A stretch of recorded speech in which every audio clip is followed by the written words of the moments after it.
2020년 1월 4일 토요일 돈다방 미쓰리 시작하겠습니다. 2008년도 MTN에서 제가 미녀들의 주식수다라는 방송을 하고 있을 때 삼천리 자전거로 큰 수익을 내서 슈퍼개미가 되신 김정환 대표님을 모시고 함께 방송을 했던 적이 있었거든요.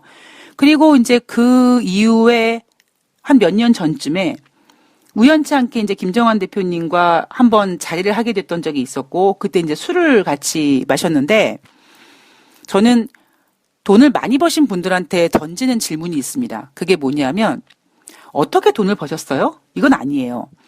그러니까 미쓰리가 생각했을 때 돈을 많이 번 사람들한테 어떻게 돈을 많이 벌었어요? 라고 물어보면 설령 그분이 나 이렇게 해서 돈을 많이 벌었다? 라고 알려준들. 그래서 그 알려준 방법으로 제가 99.9%로 해본들 똑같이 벌 수 있을까요? 그러니까 저는 그렇게 생각하지 않고, 그리고 두 번째는 저는 돈을 벌 수 있는 방법은 무궁무진하다고 생각을 합니다. 그래서 굳이 그 방법은 꼭 돈 많이 번 분들한테 물어보는 게 아니라 나한테 맞는 돈 버는 방법을 찾는 게 중요하다고 생각을 하거든요. 저는 어떻게 돈을 버셨습니까를 물어보지 않고 왜 돈을 버셨냐고 물어보죠. 또라이 같은 질문일 수 있습니다. 야, 뭐 돈을 벌면 버는 거지 뭐 왜 버는 게 어딨어? 많이 벌어야지 당연히. 이렇게 생각할 수도 있는데 그래도 예, 저의 질문에 김정환 대표님은 이 또라이 같은 질문이 어딨어? 이렇게 쳐다보시지 않고 되게 이렇게 궁서체로 받아주셨어요. 진지하게. 그러면서 하시는 말씀이 보기 싫은 사람 보지 않기 위해서 돈을 벌었다라고 하시더라고요. 정말 저에게는요, 아주 센세이션한 답이었습니다. 그때 김정환 대표님이랑 술을 마실 때, 그 당시 저의 상황은요, 그냥 돈이 좀 생겨서, 나 밀린 월세 좀 한 달이라도 좀 이렇게 좀 제대로 냈으면 좋겠다.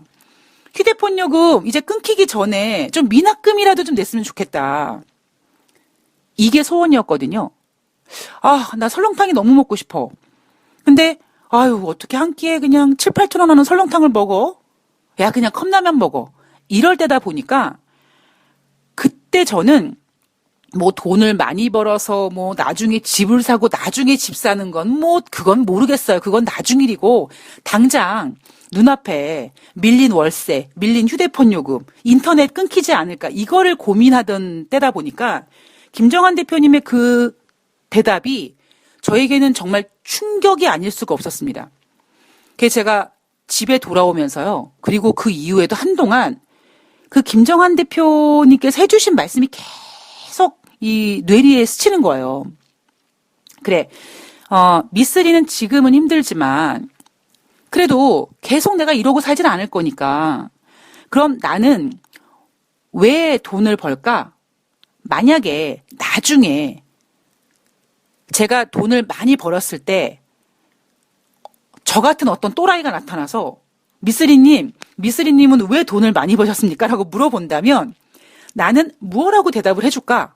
거기에 대해서 제가 진짜 진지한 고민을 했었거든요. 제가 내린 결론은 이겁니다. 미쓰리가 돈을 벌고 싶어 하는 이유는 김정환 대표처럼 보기 싫은 사람을 안 보기 위함이 아니라 저의 케이스는 제가 좋아하는 사람들과 오랫동안 함께 하기 위해서 돈을 벌고 싶다라는 결론을 내렸습니다. 그러니까 제가 약간 이런 케이스예요. 물론 저도 궁상을 잘 떱니다.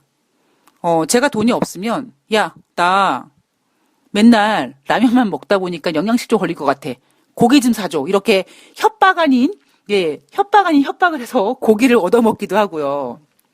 그런데 그거는 진짜 제가 없을 때고 저는 제가 있으면 제가 술값을 내야 되는 사람이에요. 제가 이제 돈을 내야 되는 사람이거든요. 만약에 제가 좋은 사람과 어디 가서 맛있는 거 먹고 싶은데 저기 아무개님 우리 거기에서 맛있는 거 있으니까 거기 가서 맛있는 거 먹어요라고 얘기하면 물론 그분이 내시겠죠. 내실 수도 있습니다만 제가 나 거기 가서 그거 먹고 싶은데 같이 먹어요라고 했을 때 내 주머니에 돈이 있어서 내가 낼 생각을 해야지만 그거를 제한할 수 있지 않겠습니까? 저는 그렇거든요. 그래서 저는 내가 돈을 내기 위해서, 그러니까 돈을 낸다라는 게 제가 호구가 아니라 최소한 내가 주머니에 돈이 있어서 뭔가를 함께 좋은 사람들과 나누고 싶다. 내가 어이 갑시다. 이거 먹읍시다. 저거 합시다. 라고 할 수 있을. 그러기 위해서 돈을 벌어야겠다. 그리고 이게 20대, 10대는요.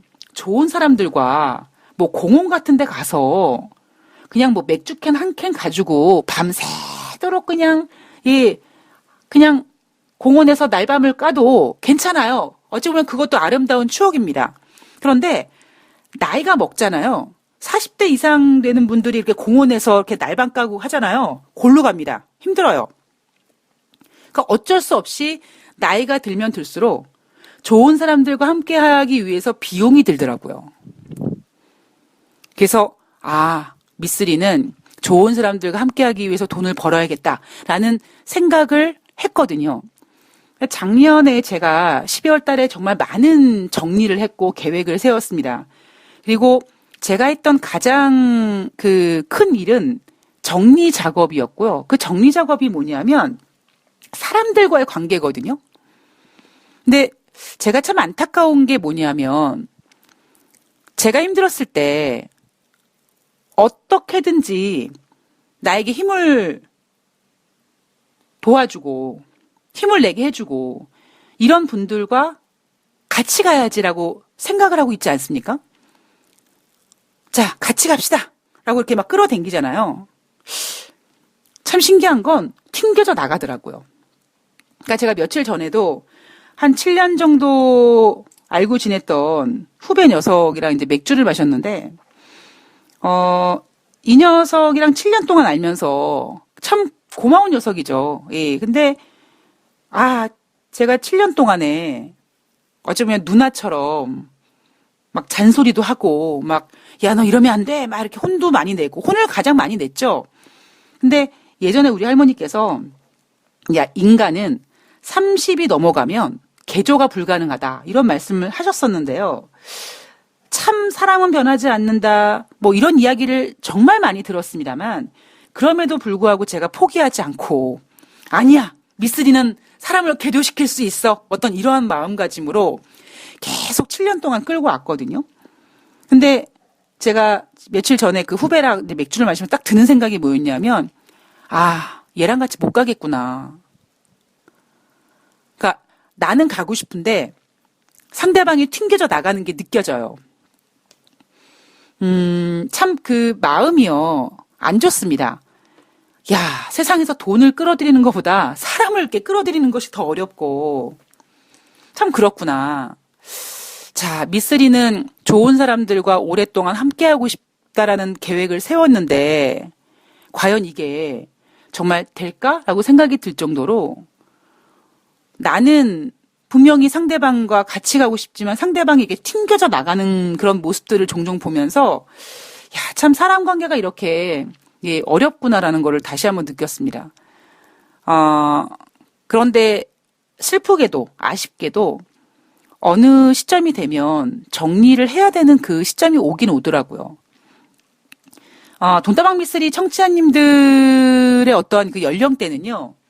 제가 요즘에 뭐 책 같은 것 때문에 출판사 분들과 많이 이렇게 만나는데 뭐 많이는 아니고 이렇게 만나는데 제가 받는 질문이 있거든요. 그러니까 책을 쓰면은 이제 분명히 그 구독자에게 타깃이 있으니까 돈다방 미쓰리 청취자는 대략 연령대가 얼마나 되십니까라는 질문을 종종 받는데 가장 많은 연령대는 이제 저와 비슷한 70년생, 40대가 거의 주류고 그리고 이제 미쓰리 누나라고 하는 한 30대 중후반 되시는 분들 그리고 이제 조용히 이제 청취하시는 50대 이상 되시는 분들도 계시고 가끔 가뭄에 콩나듯 20대 분들도 계세요.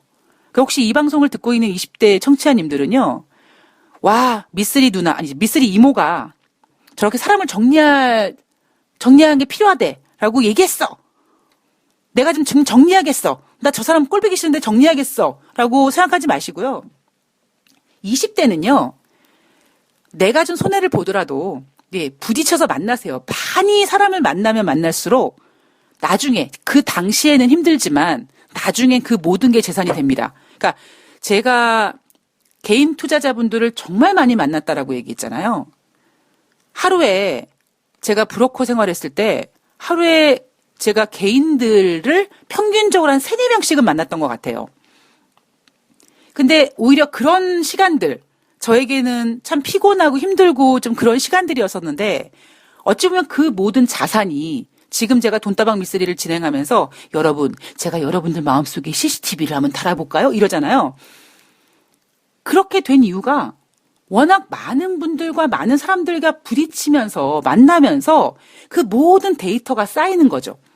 그러니까 20대 때는 부족하고 젊은 혈기만 있고 청춘만 있는데 뭔가 연륜이라든가 경험이 부족하니까 그 젊음과 그 어떤 열정 가지고 계속 사람들과 부딪히는 거예요.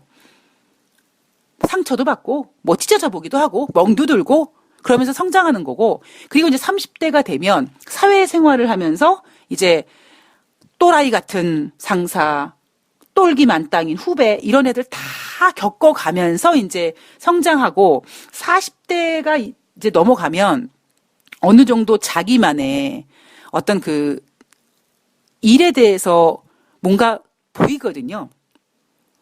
40대가 되면 이제 어느 정도, 나는 이 분야에서 뭐 이 정도 이런 게 만들어지거든요. 보여야 되거든요. 보일 거고 보여야 되고요. 그러면 이제 그때부터는 나에 대한 어떠한 일에 대한 노하우와 그리고 이제 함께, 내가 일에 대한 노하우를 가지고 최소한 일의 승부수를 걸 때 사람 관계로 상처받지 않기 위해서 이제 그때부터는 저는 이렇게 좋은 관계를 오랫동안 유지할 수 있는 사람을 좀 걸러야 되지 않나. 뭐 저는 개인적으로 그런 생각을 합니다. 예. 제가 되게 이기적인 생각일 수도 있는데 저는 제 생각은 여하튼 그렇습니다. 예. 참 돈을 버는 것보다 돈을 땡기는 것보다 사람을 땡기는 게 참 어렵더라고요. 네, 그렇습니다. 자, 오늘 1월 4일 토요일이고요. 제가 지금 돈다방 미쓰리 오늘 방송에서 10분 넘게 어찌 보면 뭐 주식시장과 경제와 상관없는 이 썰을 막 풀어 제꼈는데 왜 그랬을까요? 예.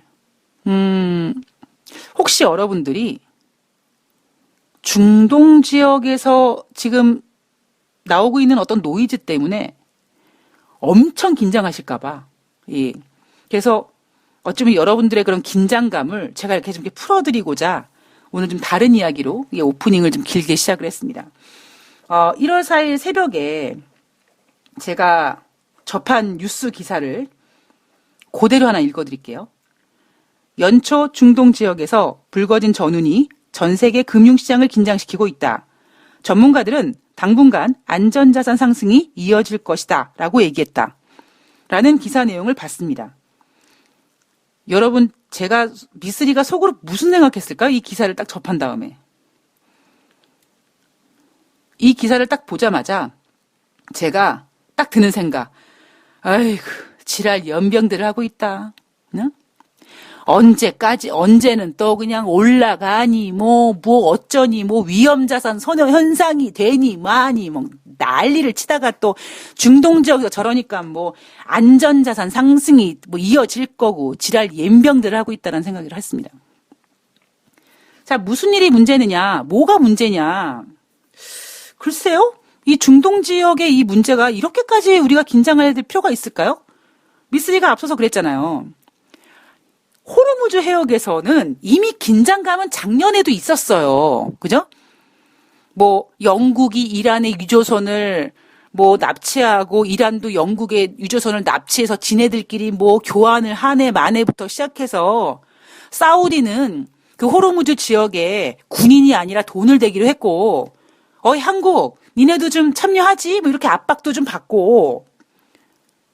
자, 그러나 거기에다가 뭐 아람코도 막 공습받고, 그죠? 뭐 드론 공격으로 뭐 유조선이 뭐 상처받고 이랬어요, 안 그랬어요? 이게 지금 중동 지역에서 이 문제가요.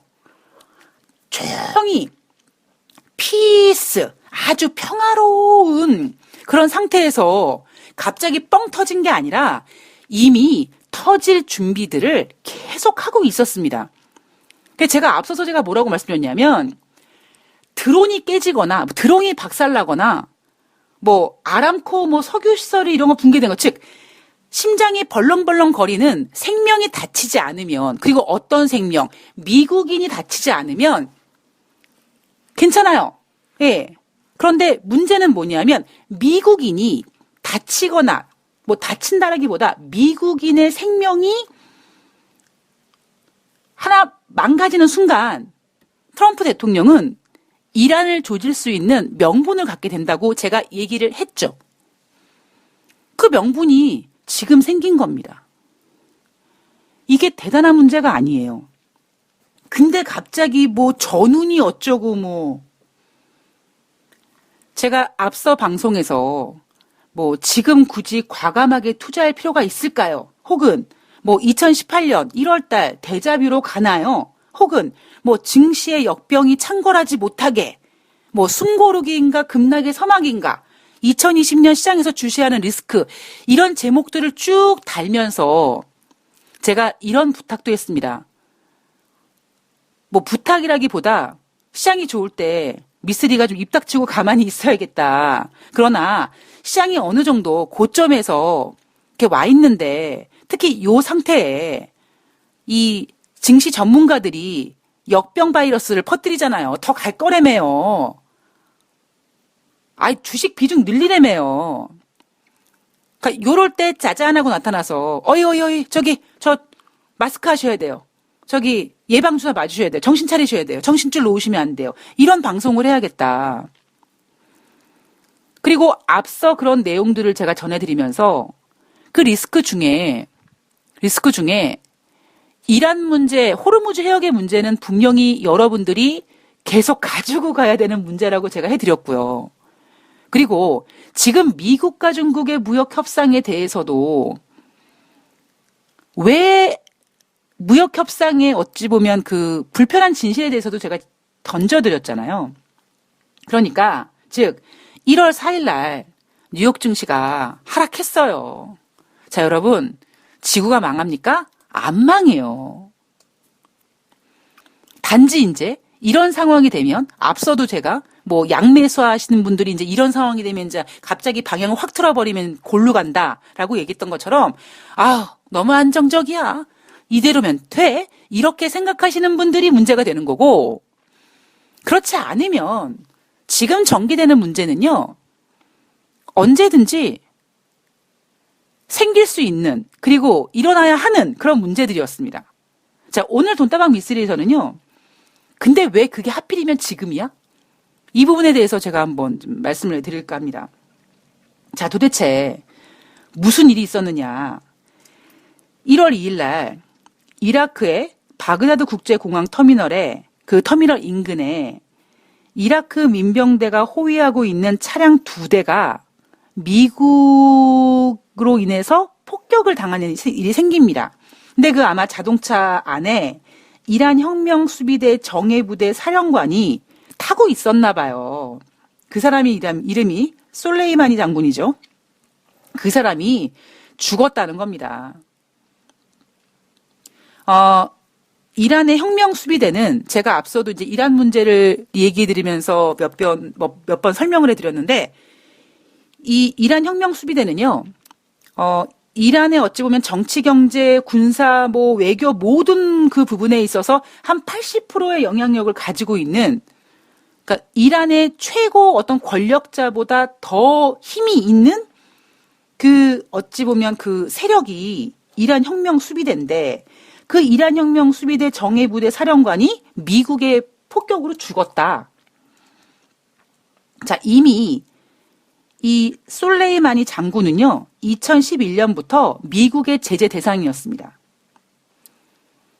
그리고 이란은 곧바로, 이란 혁명 수비대는 솔레이마니가 죽으면 이제 장군 자리가 비잖아요. 그 장군 자리에 에스마일리 거니 준장을 신임 사령관으로 바로 임명을 했고, 그리고 솔레이마니에 대해서는 사흘간 추모 기간을 가졌습니다. 자, 이란 외무장관이 미국은 국제적 테러 행위를 벌인 것이다. 자, 이번 일이 낳을 모든 결과에 대해서 모든 책임은 너 때문이야. 미국 때문이야 라고 얘기를 했습니다. 자, 미국 입장을 좀 보면 미국 입장을 보기 전에 제가 앞서도 말씀드렸듯이 이란의 문제는요. 언제든지 터질 수 있고 어찌 보면 터져야 되는 문제고 그리고 그 명분이 뭐였냐면 사람이 다쳐야 되고 그 사람의 국적이 미국이어야 되는데 며칠 전에 미국인이 죽었다며요.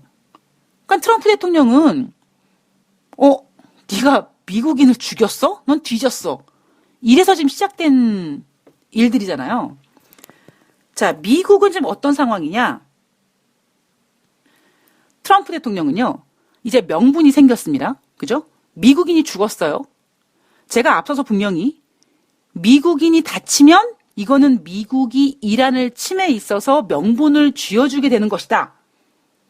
미국인이 다치면, 미국인이 죽으면 중동과 이란은 터지게 돼 있다라고 얘기를 분명히 드렸습니다. 자, 명분을 가진 트럼프 대통령이요. 솔레이마니는 이라크 등 중동 일대에서 영내 미국인들을 공격하려는 계획을 짜고 있었어. 그러니까 즉 미국이 벼르고 있던 인간이야. 하물며 오래전에 제거됐어야 되는 인물이래요.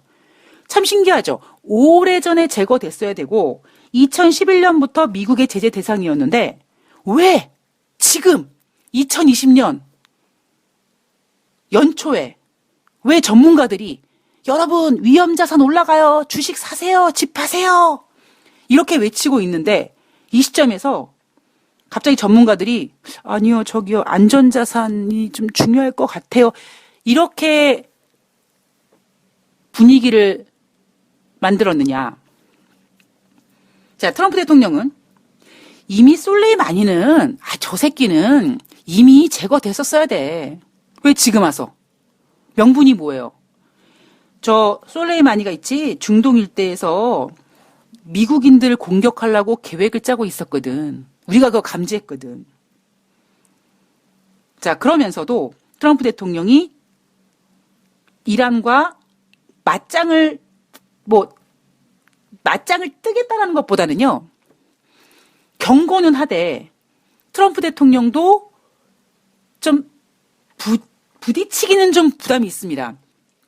자, 왜냐하면 그 이유는 뒤에서 다시 말씀드릴게요. 어쨌든 트럼프 대통령은 이란은 전쟁에서 이긴 적이 없고 그렇다고 협상에서 진 적도 없다. 우리가 미국이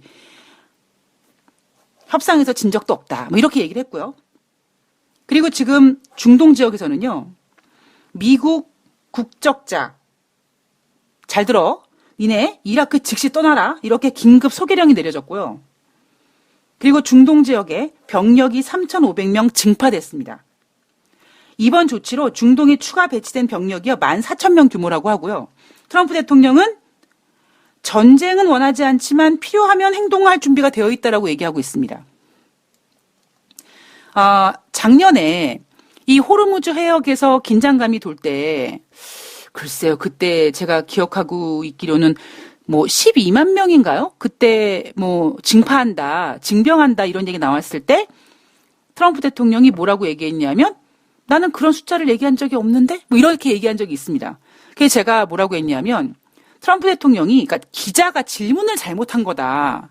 저기 이란에다가 호르무즈 해역에다가 12만 명 파병하실 계획 맞습니까? 라고 얘기를 던진 그 질문 자체가 잘못된 것이다. 그럼 트럼프 입장에서는 아닌데? 나 12만 9,999명 파병할 건데? 그거 12만 명 아니잖아요.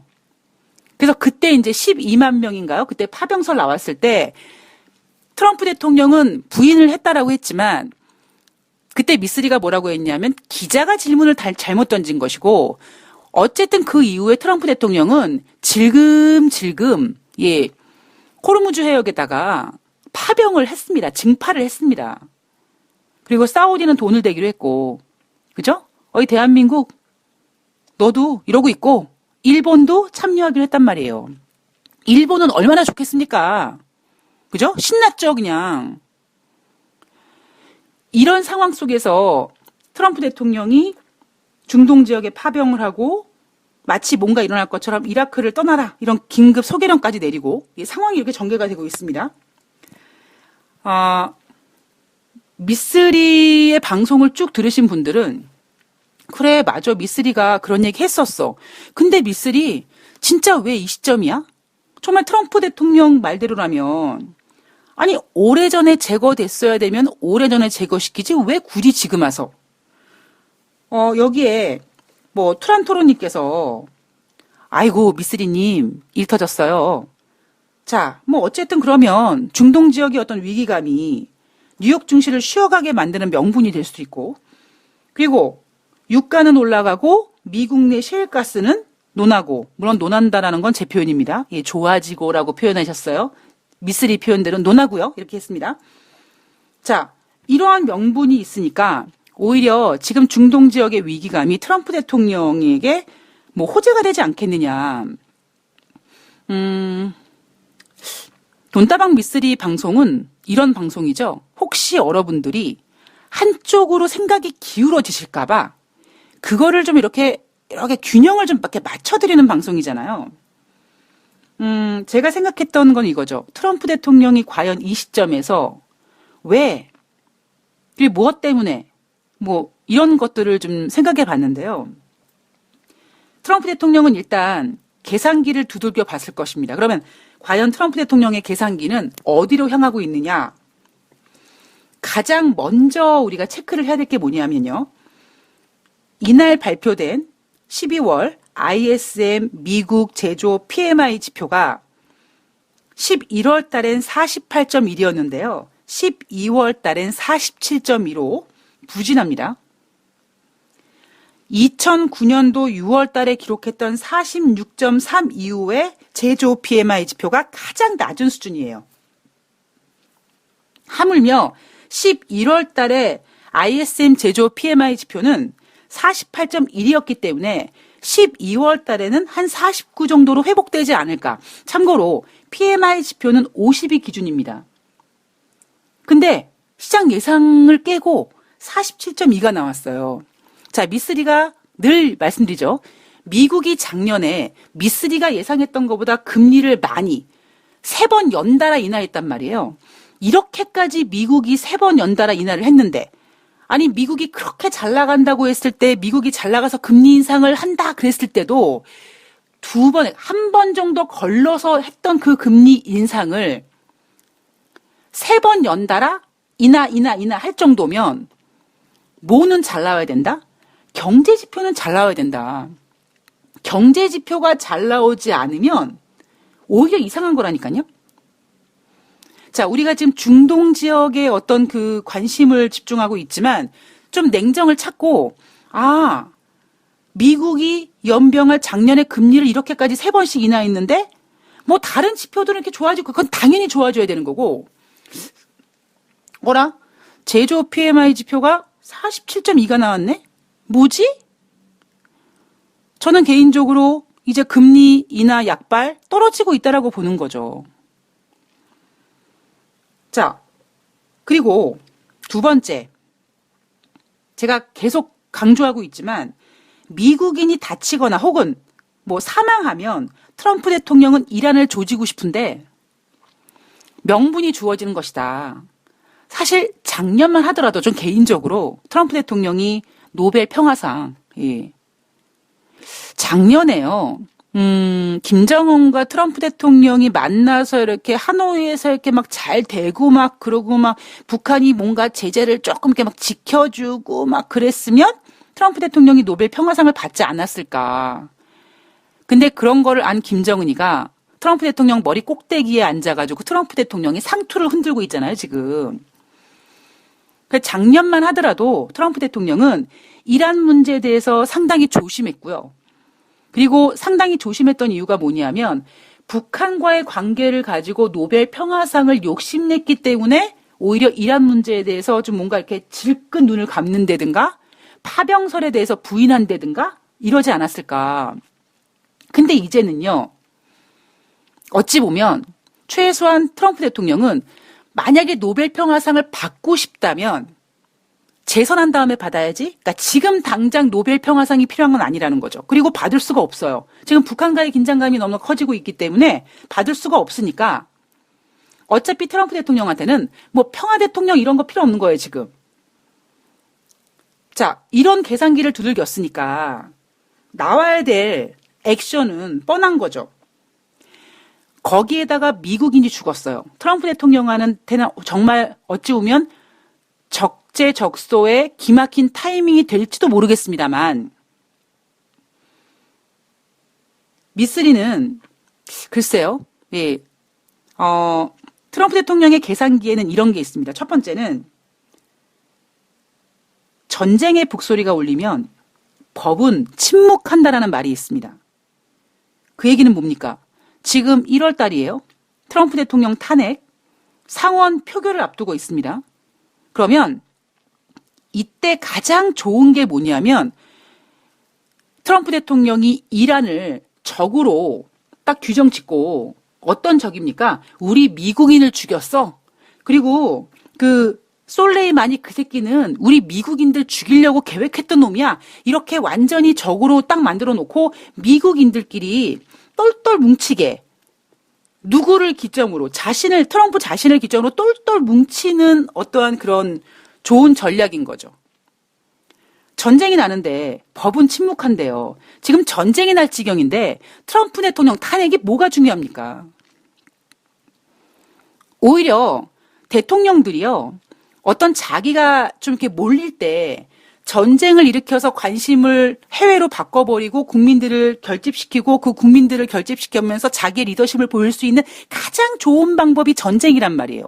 그러면 트럼프 대통령 입장에서는 정말 무슨 트럼프 대통령은 전생에 나라를 구했는지 모르겠습니다만 지금 적절하게 필요할 때 트럼프 대통령 탄핵이 상원을 기다리고 있는데 저는 한편으로는요.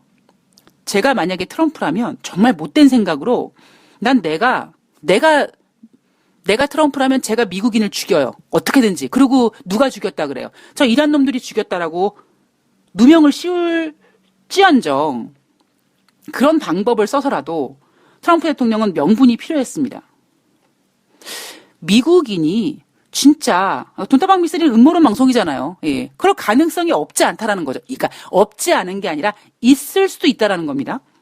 그러면 트럼프 대통령 입장에서는 지금 명분이 쥐어졌고 그 명분이 딱 쥐어졌는데 봤더니 1월 달에 탄핵 표결이 지금 상원을 준비하고 있단 말이에요.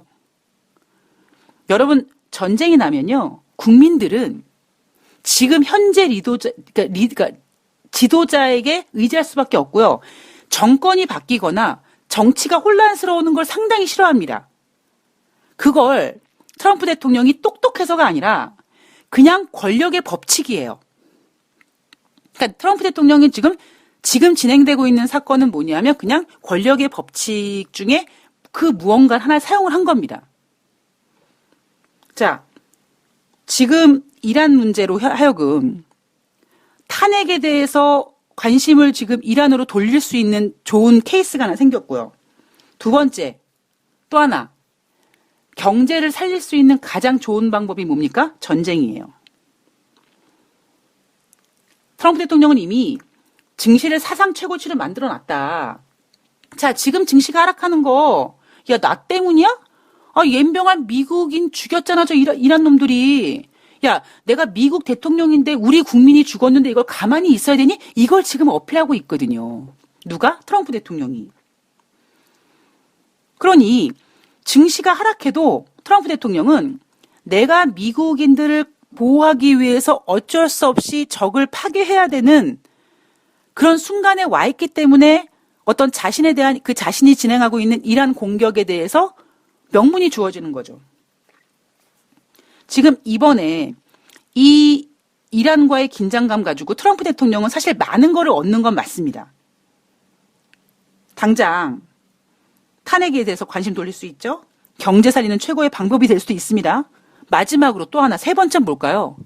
어이 김정은 보고 있나? 까불지 마. 나 미국 대통령이야. 그렇게 트럼프 대통령 입장에서는 김정은이를 이렇게 아이고 그러지 마. 너 내 말 들어야 돼라고 하면서도 어이 정은이 보고 있니? 나 이런 사람이야. 이게 뭐예요? 그 어떤 힘 있는 사람이 그 약자를 혹은 좀 쥐어 패고 싶은 사람을 쥐어 패기는 좀 그러면 아우르고 좀 우쭈쭈 하면서도 한편으로 겁을 주는 게 뭐냐면 아우르면서도 그 옆에 있는 비스무리한 누군가를 조지는 모습을 보여줍니다. 야, 봤지? 내가 이렇게 너한테 웃으면서 얘기하고 있는데 나 이런 사람이야 하는 거를 상대방 그 또 다른 누군가를 조지는 모습을 보여주면서 겁을 주는 거죠. 지금 트럼프 대통령은 예, 매우 좋은 카드를 쓰고 있고 이거는 그러니까 이거는 트럼프 대통령이 뭐 되게 똑똑하다기보다 그냥 지금 시점에서 전쟁의 법칙입니다. 그러니까 권력의 법칙입니다. 그러니까 제가 앞서서 미국인이 죽으면 트럼프 대통령은 이란을 칠 수 있는 명분이 생깁니다. 라는 얘기, 뭐 그렇게 얘기했으면 뭐 제가 천재게요? 그러니까 제가 천재가 아니라 트럼프 대통령이 똑똑한 게 아니라 그냥 너무나 자연스러운 그냥 권력의 법칙이에요. 자, 그러면 지금 그 얘기는 트럼프 대통령이 권력의 법칙의 어떤 그 매뉴얼대로 가고 있다고 칩시다. 그러면 이게 트럼프 대통령한테 유리해야 되거든요. 근데 제가 앞서서 뭐라고 말씀드렸냐면 뭐 예를 들면 뭐 중국의 금융위기가 터진다. 중국에서 빵 터질 수도 있어요. 그런데 아닐 수도 있단 말이에요. 제가 걱정하고 있는 거는 뭐 앞서도 한번 뭐 부채 문제 말씀드리면서 부채가 문제될 건 아니야. 부채는 어느 정도 적절하게 이렇게 관리하면 돼요. 너무 심하다 싶으면 그냥 아래 꼬리 자르기식으로 이렇게 몇 개 그냥 무너뜨리고 그냥 이렇게 정리하면 돼요. 그게 인간이 만든 그 돈이고 그만큼 인간이 돈을 관리할 수 있기 때문에 그 정도는 돼요. 그러니까 제가 걱정하고 있는 건 글로벌 부채를 걱정하고 있는 게 아니라 이 붕 떠 있는 이 유동성이 지금 이래저래 이렇게 지금 뭔가 이렇게 버티고 있잖아요. 지금 버티고 있는 건 뭐냐면 뭐 작년에 미국의 금리 인하였다면 지금은 뭐냐면 미국과 중국의 무역 협상이거든요. 이거 트럼프가 무너질까봐 야야야야야 1단계 끝나면 2단계 간다이? 2단계 내가 베이징 갈 거야? 이렇게 지금 그 유동성을 띄우고 있단 말이에요. 그럼 지금 중동 문제가 터졌어요. 무너집니까? 아니에요. 무너지진 않아요. 근데 이게 어느 정도 적절한 선에서 이렇게 다시 버텨주면 괜찮은데 이게 뭔가 조금 엇박자가 나면 즉 추세가 무너져 버리는 일이 생기면 상당히 골치 아파진다는 거죠. 제가 앞서 방송에서 갭은 반드시 메꾼다라는 말씀을 드렸습니다. 자, 한 달이 안 됐어요. 12월 12일 날 고점이 코스피 고점이 2138포인트. 12월 13일 그 다음 날 저점이 2159포인트. 즉 하루 만에 갭이 21포인트가 좀 떠 있단 말이에요. 자, 증시 격언의 갭은 반드시 메꾼다. 우리나라 증시가 12월 27일 날 2215포인트를 찍었잖아요. 근데 여러분 차트를 보시면 거기서 빌빌거려요. 금요일 날 2176포인트로 끝났는데 아마 이번 기회에 2138포인트와 2159포인트의 갭을 메꿀 가능성이 높습니다. 그럼 그 갭을 메꾸고 다시 가느냐? 다시 갔으면 좋을 텐데 혹시 그 갭을 메꾸면서 조금이라도 추세가 어긋나 버리면 하방으로 더 열어놔야 된다는 거죠. 제가 앞서 방송에서 여러분 시장에서는요, 뭐 다음 주에 뭐 CES 2020이 열리고 뭐 삼성이 잠정 실적을 발표하고 미국이 뭐 어떤 그 고용지표 발표한다. 그렇게 제가 쭉 썰을 풀어드리니까 미쓰리님은 1월달 좋게 보십니까? 아니라고 했잖아요. 저는 1월달 안 좋게 본다고 늘 말씀드렸죠. 1월달에 안 좋게 본다라고 말씀드리면서 뭐라고 했냐면 제가 2018년 데자뷰로 가나요? 라고 했습니다. 지금 시장에서는요. 전일까지만 하더라도 미국과 중국의 무역 협상이 1월 15일 날 장관급 협상이 된다. 이거 가지고 붕 뛰었던 애들이 중동 문제가 터진 거예요. 근데 중동 문제는요. 이거 절대 신선한 문제가 아닙니다. 이미 터져야 될 문제였고요. 터질 거였고요. 그리고 그게 터진 겁니다. 저는 이 중동 문제는 그렇게 크게 이 중동 문제 자체로는 그렇게 크게 보고 있진 않아요. 이 중동 문제가 미국의 증시를 아름다운 조정으로 만들어줄 수 있을지 없을지를 조금 지켜봐야 되지만 아름다운 조정으로 만들어주면 땡큐인데 그렇지 않고 그 과정에서 조금이라도 추세가 무너져 버리면 그러면 상황은 또 달라진다는 거죠. 제가 오늘 여러분들께 마지막으로 부탁드리고 싶은 건 지금 중동 지역의 문제는 새로운 악재가 아닙니다. 당연히 터졌어야 되고 터질 때가 됐고요. 그리고 그 상황을 트럼프 대통령이 세계 최고 권력자니까 자기한테 맞게 지금 시나리오를 쓰고 있어요. 단지 이 시나리오가 트럼프 대통령이 원하는 대로 해피엔딩으로 끝나면 땡큐인데 우리들은 최소한 돈다방 미스리 청취자님들은 그러지 않을 수도 있다는 것도 한번 고려해 보자라는 거죠. 즉 중동 문제에 대해서 너무 겁먹을 필요도 없고 그렇다고 아이고 터질 거였어? 괜찮겠네 라고 너무 안도하지도 말자는 겁니다. 중동 지역의 문제가 아니에요. 이 어찌 보면 중동 지역이라는 작은 이슈가 혹시 다른 이슈를 물고 늘어지게 될지가 문제인 거고 그거는요 알 수 없는 미래이기 때문에 우리가 계속 점검해 봐야 되는 문제입니다. 자, 여러분들 걱정하지 마시고 흥분하지 마시고 우리는 늘 이렇게 알 수 없는 내일을 그냥 계속 걸어가고 있습니다. 우리에게 필요한 건 뭐예요? 장밋빛 전망이 아닙니다. 우울한 전망도 아니에요. 그저 생길 수 있는 가능성과 그 가능성에서 내가 내 자산을 어떻게 지키는지, 내 계좌를 어떻게 지켜야 되는지 그 마인드가 전 가장 중요하다고 생각을 합니다. 자, 돈다방 미스리가 준비한 내용은 여기까지입니다. 자, 저는 또 다음 방송에서 뵙도록 하겠습니다. 너무 염려도 하지 마시고요. 너무 안도도 하지 마시고요. 지금 해야 될 거는 진행 상황을 주시해야 되고요. 트럼프 대통령이 짠 시나리오다. 그래서 트럼프 대통령이 완성시킬 것이다. 트럼프 대통령 한낱 인간입니다. 예. 그것까지 고려하시면서 주말 동안에 한번 잘 다음 주를 준비하셨으면 좋겠습니다. 자, 편안하고 따뜻한 주말 보내시고요. 고맙습니다.